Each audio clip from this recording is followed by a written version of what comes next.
set for our next session, and I couldn't help but notice this, but when Sir mentioned that somebody promised to deliver a book in 7 days, there was an absolute look of horror on the face of somebody here who's coming on stage to speak to us next, who has spent years, put in painstaking work to make history more palatable and popular among more than one generation of readers. So it's going to be an intimate conversation coming up on stage next in this fireside chat called Turning Pages with Manu Pillai. Yes, calls for a loud round of applause.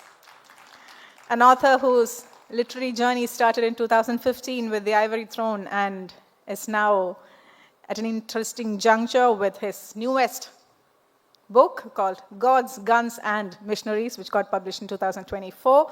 He's going to speak to us all about his work, his life beyond, and everything more. So, with a lot of love, respect, and admiration on behalf of the students of Jain University, let me bring on stage Manu S Pillai, along with Midhila Jose, who's going to be conversing with him on stage, who's a prominent figure from Palakkad who has donned many hats, a multifaceted career woman who's an anchor, beauty queen, and an academic as well. Over to you, Midhila and Manu.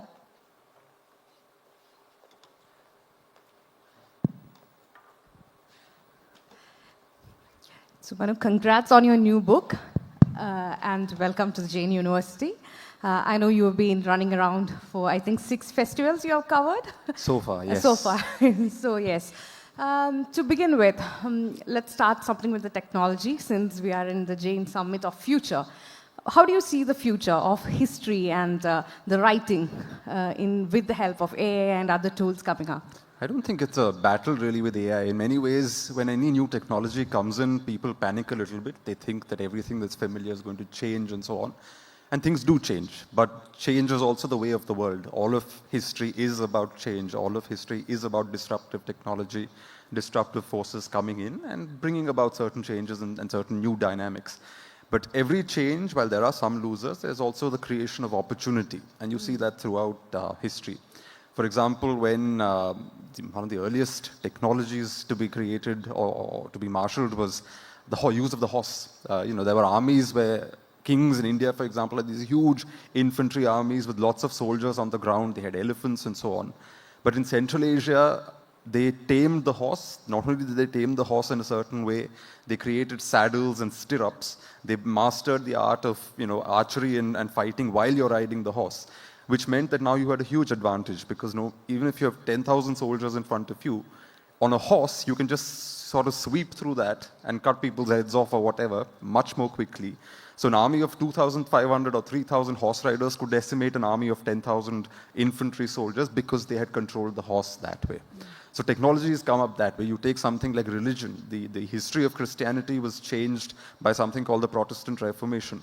But technology was also critical to it because the technology of printing played an important role there. Till then, each book had to be copied by hand. There were experts who did that.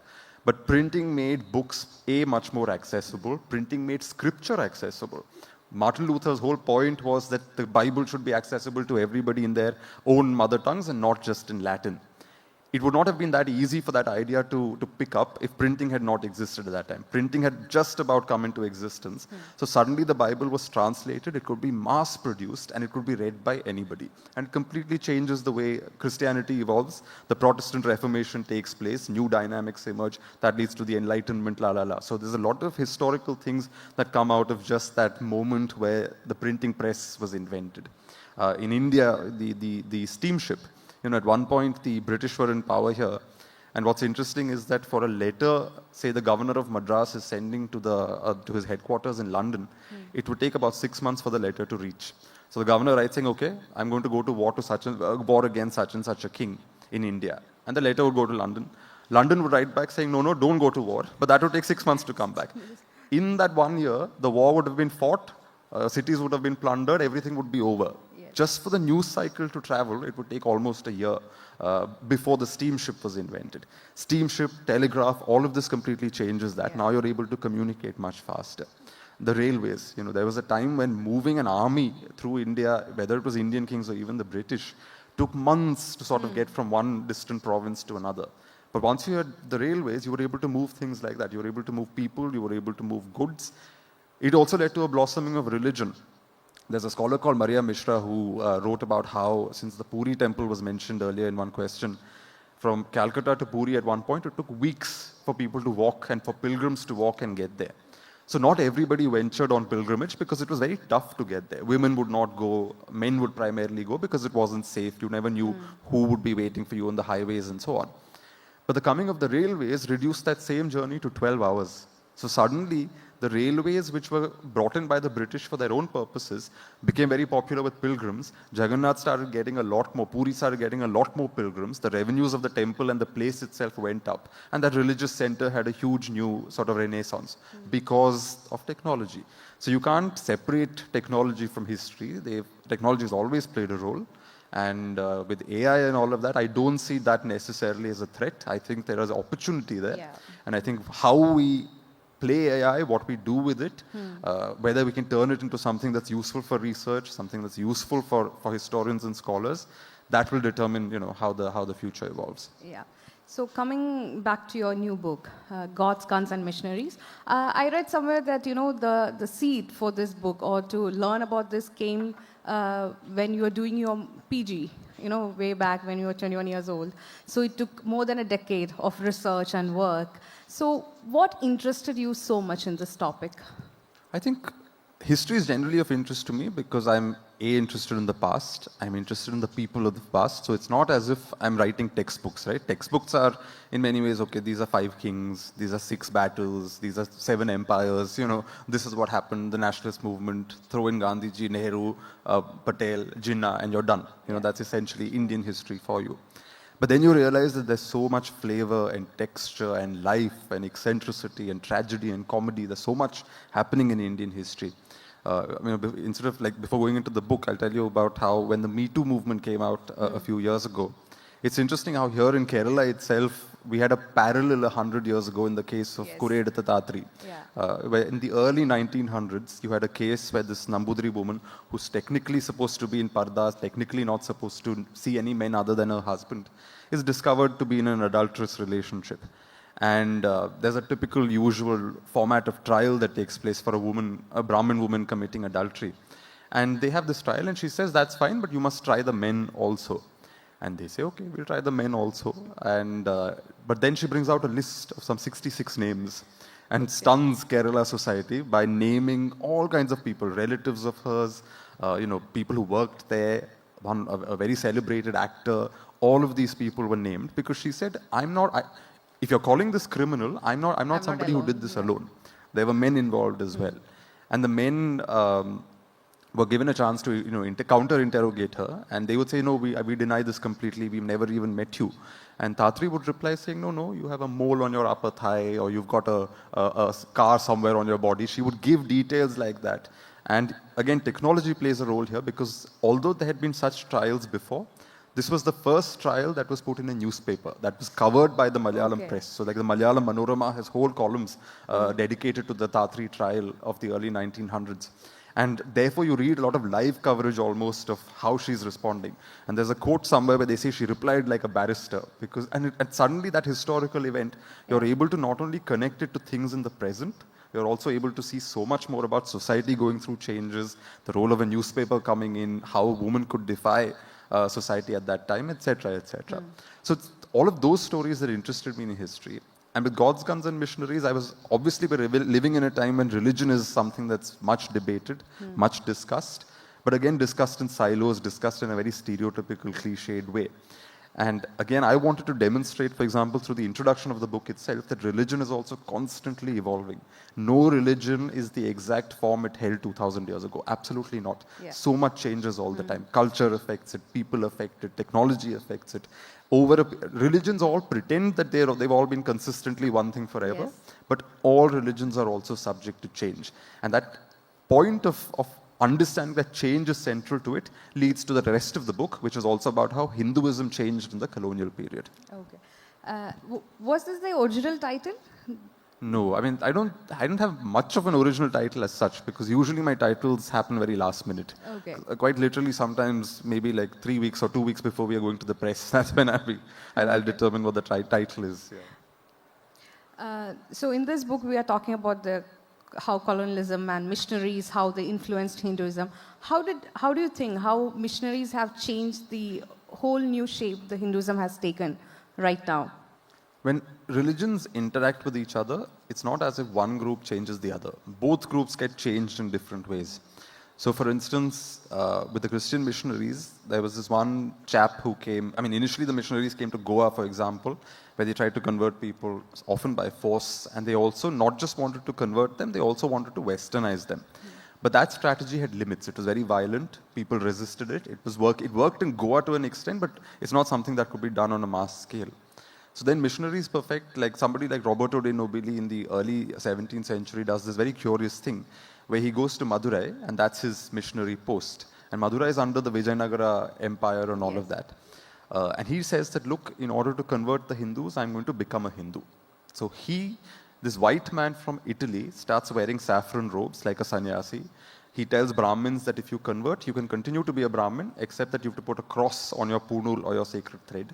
He becomes a vegetarian. He starts eating his food on the plantain leaf, like we Malayalis do even now, vegetarian food only, cooked by Brahmins. He learns Sanskrit, Tamil, all of the languages. He studies Hindu scripture. He presents the Bible as the fifth Veda. And he says, just as you've got the 4 Vedas, think of this as the 5th Veda. And he completely transforms the appearance of Christianity to make it palatable to local people. Because his argument is that your culture I'm not denying, therefore I will make my religion part of your culture in a way that you understand. So even today in South India, you have churches where the fathers wear saffron robes, where they have tikas, where they do arti, with fire and all of those things. Because of that inculturative capacity. There are even shrines in Tamil Nadu where goats are sacrificed to Christian fathers of a different time who passed away, just as you sacrifice goats to the goddess Kali. Yes. So Christianity got indigenized. Yeah. With Hinduism, sorry, were you going to ask something? No, I think even these days when you go to churches, there are threads given. Yes. I think they're picking up. Especially in Kerala. Yeah. Kerala, anyway, Christians have been around for 2,000 years. It's not as if the Europeans brought Christianity to Kerala. Kerala's had Christians even before the Portuguese came. And the Nasrani Christians were extremely, well knit into local society. So the clothes, they were treated essentially like an upper caste group.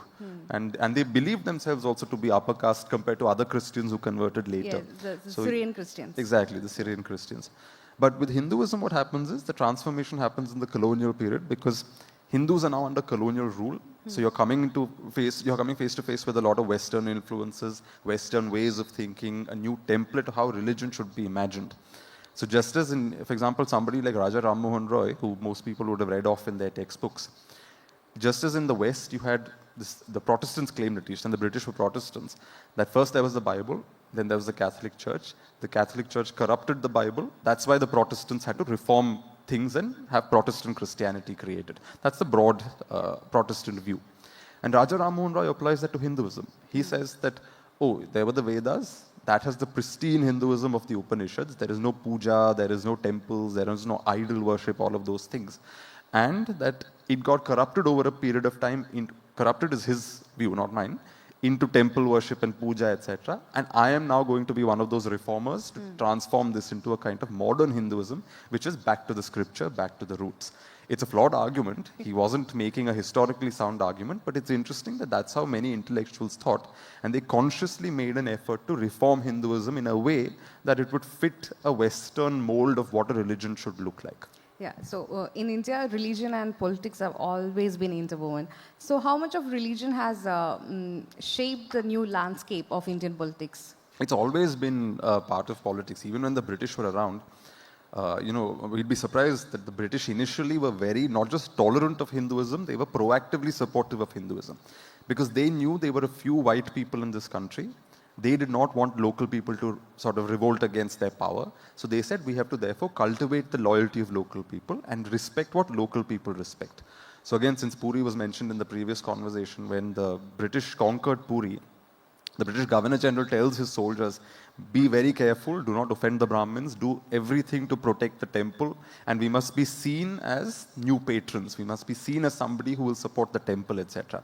And funnily enough, the Brahmins of Puri reciprocate. They write a Sanskrit letter to the Governor General saying, oh, till you came, we were suffering, and after you've come, we feel good. We hope that the Puri temple continues forever under the British Raj. Yeah. Because the British are playing along Hindu terms. When they conquer Pune from the Peshwas, they continue local traditions, they continue to give gifts to Brahmins, donations and dakshinas, because they again want to show that while the Peshwa is gone, we have just replaced him, and we are going to follow the same traditions as far as possible. In South India, you have cases where British officials were giving donations to temples. Tirupati has donations from one. Padmanabha Swami temple in Kerala has donations from Colonel Munro. Madurai has the famous Roos Peter jewels that were given to the goddess. After reading my book, people have started emailing me, mentioning stories from their town. So somebody sent me an email saying that in their town of Bhavani, I think in Andhra Pradesh or Telangana, there's a set of, I think a palanquin that a British official donated to the local Devi. And even now during the processions, that palanquin is brought out and is part of the pujas. So British officials make these donations to temples as well. They're smashing coconuts in temples. They're escorting Hindu deities during their processions and all of that. Because they're keen to show that we are not going to interfere in your religion. But we are part of it, or we are supporting it. Initially. Then what happens is missionary pressure grows, and the British officials themselves change their view over a couple of generations. They become more racist. Their power becomes stronger in India. So they start taking local society for granted. They say, oh, what Hinduism is rubbish, whatever. We need to Christianize these people. So they stop smashing those coconuts. They stop participating in processions. They stop giving donations, and they withdraw. Then local people start getting pissed off, and then you start seeing a slow resistance forming to the British. So in that sense, even in the colonial era, religion, interestingly, both the colonizer as well as the colonized saw that religion could be a point at which either they could work together or it could drive a wedge between them. Always a strong weapon. Yeah. So India is always diverse in the rich culture and history and everything. So how do you pick your topics? Or what interests you? I mean, sometimes the topics come to you. I remember reading a bit of news from Kerala where in Alapi somewhere, there was the story goes that there's a temple there. It's a Subramaniam temple. I think it's a Murugan temple, sorry, and it's still there. And there was some stories say it was just a boy, some say it was a Muslim boy.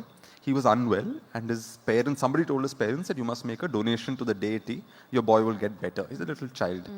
So the parents went, they made a donation in the temple, etc. And they told the child that now you have to offer this to God. And apparently the child had a munch chocolate in his hand, and he said, no, I want to offer this. And he gave the munch chocolate to the to the deity. And since then, he was cured after that. Since then, everybody donates munch chocolate at that temple. That God is now called Munch Murugan. Because even his mala is made of munch. People, normally, tulabharan jayalo, so you give your weight in coconuts or grain or whatever. People do that with munch chocolate. That ambalam is full munch now, and that God is called Munch Murugan. So the stories come out of so many places that really, if you're a historian, you're just transfixed that, how can you not pick up on these stories? And these stories are also telling you something. Munch Murugan is also a way of showing how local culture adapts, how religions also adapt, they change, new things come in. One big surprising element is that it is generally believed that the marigold flower, that orange flower, we don't see it in Kerala much, but elsewhere in India it's used in rituals. It originally came from South America in the early Portuguese period. But now it's such an integral part of Indian festivals because it's been indigenized. Yes. So even a flower that's so recognizable to us as part of our culture and religion might have had a completely foreign origin. Vegetables that we take for granted now, even my grandmother's time in Kerala in the 1930s and 40s, they didn't have the big onion. It was only that cherry ulli that they used to have. Okay. I think she even said that potatoes were not that common in that time. But today nobody makes sambar without potato. So even vegetables can tell you something about history. So the stories are all around us. They're literally around us in our parents, our grandparents, their own stories of how they lived and all of that. And then from there you can trace it back. Yeah. In your research period, obviously you must have come across a lot of myths and interesting stories like this. My research is on Fort Kochi and Mattancherry. So there is a myth of Kapiri Muttappan. It's the African slave who will give, if you go and pray at his shrine, he will provide you anything. And what people offer is cigars and liquor and meat. Okay. So is there anything very interesting which you have come across in Kerala, such myth which have interested you? Kerala, no, but I remember reading William Dalrymple's book where he talks about how, The Anarchy, where he talks about how there was a battle somewhere in the 19th century outside Pune. A British official, a British colonel or whatever, the commander of the army was killed there. His head was cut off. But for some reason, the place where his body was buried turned into a shrine. Today, people come and pray there, and they expect certain rewards in return. His head somehow ended up inside the local police station, and it's buried there. And the people inside the police station do puja to that thing as well. So it's interesting that a dead British official's dead body becomes a site of worship in this local place in Maharashtra. But I'm sure Kerala also has plenty of stories like that. I suppose the Manch Murugan story is also a Yes. parallel to something like this. Yeah. So when you do research, you do very intense research work. So I remember reading your book in 2015 while I was doing my MPhil, where we were struggling to finish our just MPhil thesis.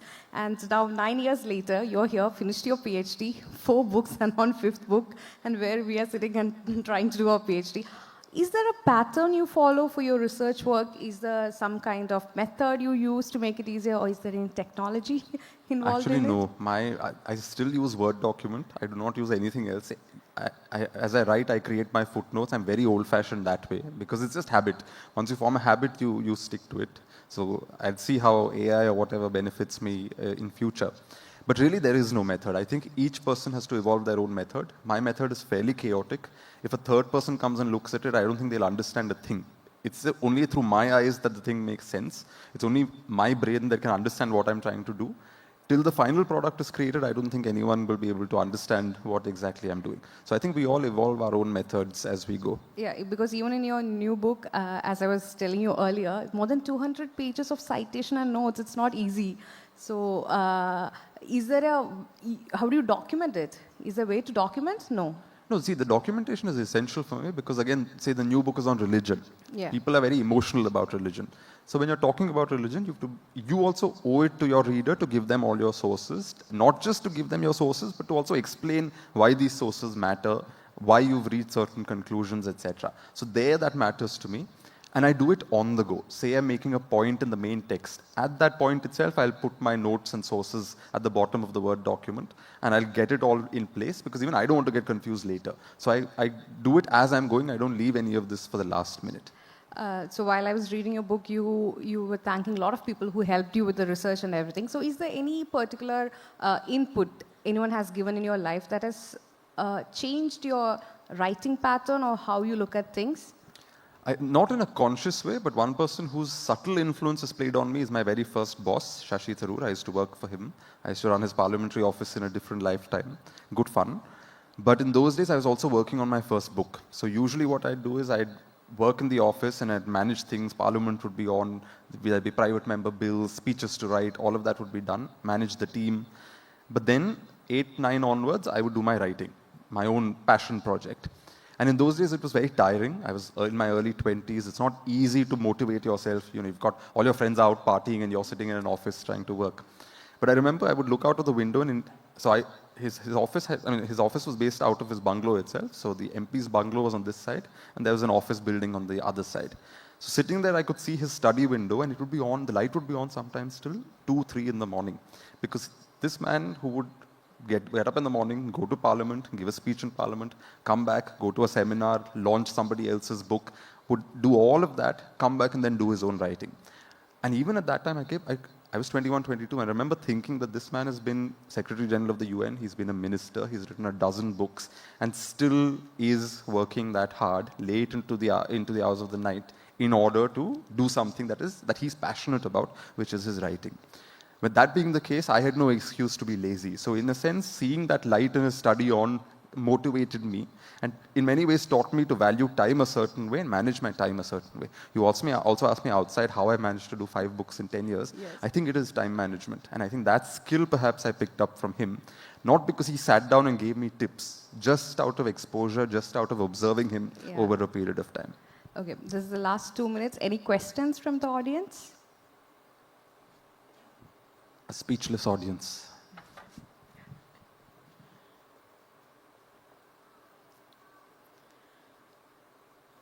No questions. I think they're enamored, Manu. So Wait, where are you? Let's give them a moment. They're enamored by what you were saying. So let's.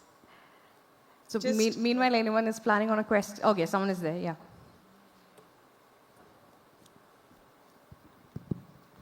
Hello, thank you for the speech. I'm personally very bad at time management, and with your 5 books in 10 years, it's insane to me how you've like put that time aside, other than your schedule and other than the other work that you're supposed to do, to actually get that done, and with how meticulously you do it. Do you have any time management tips? Because I don't think I can personally observe Shashi Tharoor sir and get it that way. Well, one thing I do is I have a separate, so I'm a full-time writer and researcher now. I do my own work. I don't work for anyone I haven't worked for anyone since 2017. So my books and my work are my own thing. But one thing I